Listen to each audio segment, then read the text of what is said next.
Hello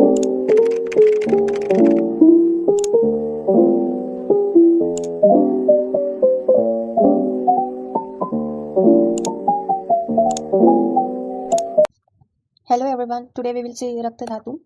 We will cover up its व्युत्पत्ति, निरुक्ति, पर्याय, स्वरूप, अंजलि प्रमाण, मूल स्रोत, चरक ने जो बताया, पंचभौतिक संगठन, धातु पोषण न्याय. 3 टाइप्स के होती है. त्रिधा पोषण, मल, उसके भेद, पोषक पोषक जो होते हैं, एंड देन कर्म, उपधातु, चरक शारंग ने जो बताया, परिमाण काल, चरक सुश्रुत पराशर ने जो बताया, वृत्तिशय, एंड ऑल्सो इसका मॉडर्न कोरिलेशन. ये सभी पॉइंट्स तो सभी में सेम ही है, लेकिन जो एक्स्ट्रा है वो मैंने इधर साइड में लिखे हैं. सो हम रक्त धातु के शुद्ध लक्षण एक्स्ट्रा करेंगे. So first we will say its व्युत्पत्ति. व्युत्पत्ति रज धातु प्लस कतन प्रत्यय से. First we will say its व्युत्पत्ति. रज धातु में कतन प्रत्यय लगाने से रक्त बना है. इसकी निरुक्ति में थोड़ा सा मिस्टेक है, so please correct. First we will say its व्युत्पत्ति. रज धातु में कतन प्रत्यय लगाने से रक्त धातु बना है. नेक्स्ट इसकी निरुक्ति, इसमें थोड़ी मिस्टेक है, यहाँ पर तेन होना चाहिए था. रज रंजेन तेन रंजाह रागवर्ण युक्ताम्य. वर्ण प्रदान करने की प्रक्रिया के पश्चात जो लाल रंग युक्त धातु बनता है उसे रक्त धातु कहते हैं. इसके पर्याय है रोहित लाल वर्ण के कारण, शोणित लाल वर्ण के कारण, अश्रु शरीर के बाहर जिसका त्याग नहीं किया जा सकता, क्षतज वर्ण यानी कट लगने के पश्चात सबसे पहले निकलने वाला घटक होता है.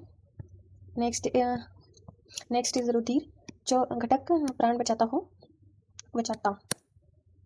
रसद्भव रस धातु से उत्पन्न होता है. मांसकर मांस धातु को उत्पन्न करता है. इसके बाद मांस धातु की उत्पत्ति होती है. जीव शोणित जीव जीवन प्रदान करता है. इसलिए नाम इसके स्वरूप में हम इसको शुद्ध लक्षण के रूप में भी पढ़ सकते हैं. चरक अनुसार इसके लक्षण है. चरक ने बताया है तपनीय, शुद्ध सोने के समान. इंद्र को ये एक वर्षा में उत्पन्न होने वाला प्राणी है. लाल कमल कहा है. लाल कमल के सादृश्य होता है. अलतक के अभाव वाला होता है. गुंजाफल जो होता है उसके वर्ण के समान होता है.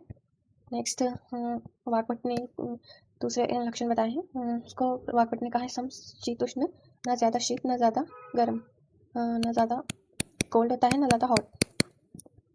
पद्म लाल कमल होता है. अभी मीन्स भेड़, शशक मीन्स खरगोश के रक्त के समान बताया है. इंद्रगोप वर्षा में उत्पन्न होने वाले प्राणी. हेम के सादृश्य बताया है. हेम सुवर्ण मीन्स सोना.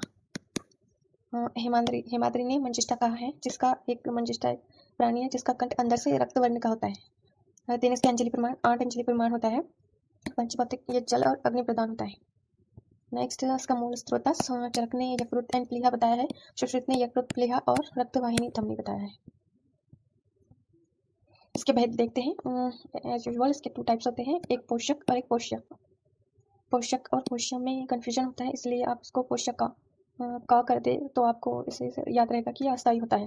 देन पोषक अस्थायी होता है क्योंकि इसमें पोषक अंश अधिक होता है. पोष्य स्थायी होता है, एक स्थान पर स्थित रहने से रक्त धातु में परिणत हो जाता है. देन इसके मल, इसका मल पित्त है. रूप धातु सीरा कंडारा चरक ने बताया और शारंग ने आर्तव बताया है. त्रिधा पोषण, सबसे पहले आहार रस की उत्पत्ति होती है. आहार रस से रस धातु निर्माण होता है. रस धातु की निर्मित में रक्त पोषक अंश की उत्पत्ति होती है, जिससे रक्त पोषक अंश रक्तवाह स्रोत में रक्त अग्नि द्वारा पाचित होता है. और उसके 3 भाग होते हैं, स्थूल, अणु एंड मल.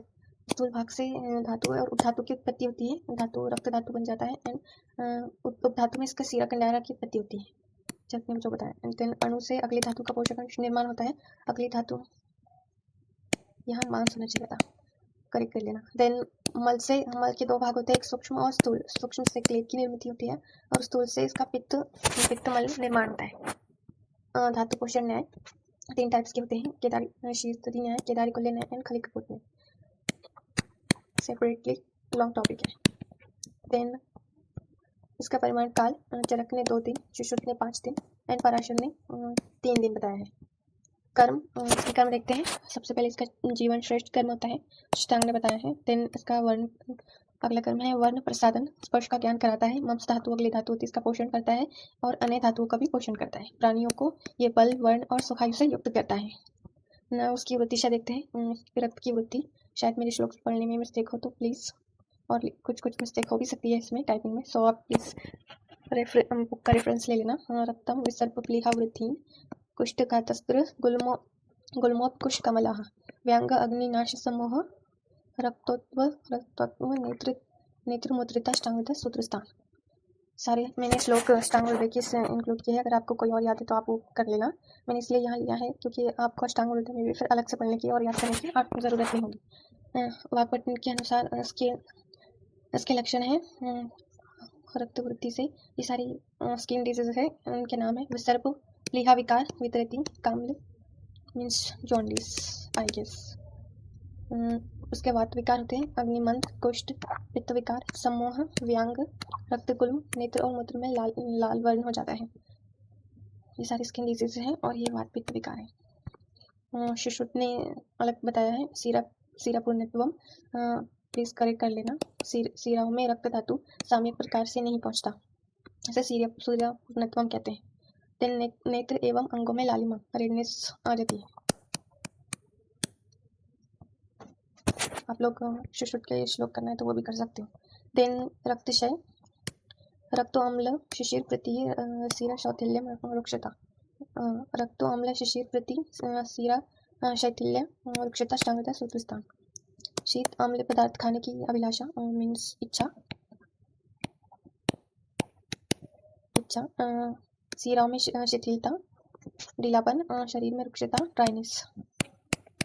चरक ने बताया है रक्तक्षय से त्वचा कठोर, स्फटिक, फटी हुई एंड मलान मीन्स मुरझाई हुई हो जाती है। नेक्स्ट उसका कॉम्पेरेटिव टेबल देख लेते हैं। Let's see. रक्त धातु, उसके पर्याय है रोहित, शोणित, अश्रुक, रुधिर, लोहित, शतज, रसोद्भाव, जीव, शोणित एंड मांसकर। पंचभौतिक संगठन जल एंड अग्नि प्रधान होता है। उपधातु चरक ने सीरा कंडारा बताया, शालांगधर ने आर्थ बताया है। निरुक्ति रज रंजन तेन रंजाह रागवर्ण युक्ताम्य। मूल स्त्रोत चरक ने यकृत एंड प्लीहा बताया है। सुश्रुत ने यकृत, प्लीहा एंड रक्तवाहिनी धमनी बताया है। इसका परिमाण काल चरक ने 2 दिन, सुश्रुत ने 5 दिन एंड पराशर ने 3 दिन बताया है।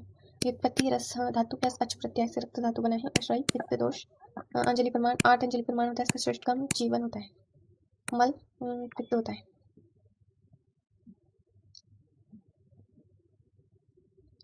नेक्स्ट इसका मॉडर्न कोरिलेशन। आधुनिक मत अनुसार इससे ब्लड से कोरिलेट किया गया है। ब्लड की डेफिनेशन देखते हैं। Blood is a connective tissue in a fluid form. Blood is mainly concerned with transport of nutrients and exchange of gases. Blood is also called as fluid of life, fluid of growth and fluid of health. इसकी property देखते हैं। Red colour होता है, इसका pH 7.4 होता है और reaction में ये अल्कलाइन इन नेचर होता है। विस्कोसिटी, ये वाटर से 5 टाइम मोर विस्कस होता है। इसका वॉल्यूम न्यूबॉर्न में ये 450 ml न्यूबॉर्न में, अडल्ट मेल में 5 लीटर एंड अडल्ट फीमेल में 4.5 लीटर होता है।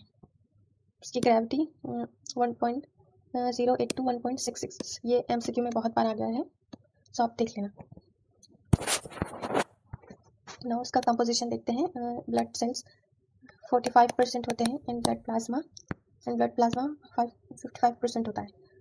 ब्लड सेल्स 3 टाइप के होते हैं। Erythrocyte, leucocyte and thrombocytes. Erythrocyte is red blood cells, leucocyte is white blood cells and thrombocyte is platelets. Leucocyte WBC again 2 types के होते हैं। ग्रैन्युलोसाइट, एग्रैन्युलोसाइट। ग्रैन्यूल्स के बेसिस पे इनको 2 टाइप्स में डिवाइड किया गया है। अगेन ग्रैन्युलोसाइट 3 टाइप्स के होते हैं। इसकी ट्रिक्स है BEN, BEN, B for basophil, eosinophil and neutrophils. Granulocyte 2 types के होते हैं, मोनोसाइट एंड लिम्फोसाइट। इसके फंक्शन देखते हैं। Functions of blood, first is transport of nutrients, transport of hormones, exchange of gases, oxygen tissue तक पहुंचाता है एंड कार्बन डाइऑक्साइड को लंग्स में पहुंचाता है for the filtration. Excrete metabolic waste. Water balance का रेगुलेशन करता है। बॉडी टेम्परेचर का रेगुलेशन करता है। डिफेंस मैकेनिज्म, WBC इन्वॉल्व होते हैं डिफेंस मैकेनिज्म में एंड स्टोरेज फंक्शन। या hope it will be helpful for you. इसका अगर आपको LAQ किसी एक धातु पर पर्टिकुलर आता है और आप इसका मॉडर्न कोरिलेशन भी उसमें थोड़ा बहुत पॉइंट्स इसके कंपोजिशन फंक्शंस वगैरह ऐड कर देते हो तो आपको चांसेस है कि आपको हाईएस्ट मार्क्स, आप हाईएस्ट स्कोर करो। And it will be helpful for you. So like, share and subscribe. Thanks for watching.